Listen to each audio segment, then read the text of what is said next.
Welcome to Emmaus Buyer's Guide on cookers. There's 3 cookers that we sell here at Emmaus.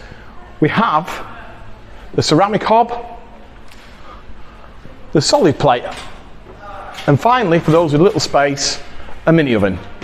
And we're going to talk about the difference between the 3 and the costs of all 3. So we're going to talk first about the ceramic hob cooker that we've got. This one, as you'll see, has got a glass top. The ceramic hob is actually an element under the glass that heats up, heats the glass and heats your pans. Ideal to keep clean because it's an easy wipe. However, you have to remember that the top stays very hot after you get cooking. Secondly, we've got the solid plate.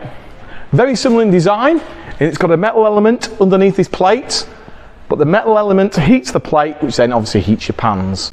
A little bit more difficult to clean, however, very budget friendly. These are the cheapest cookers that we sell.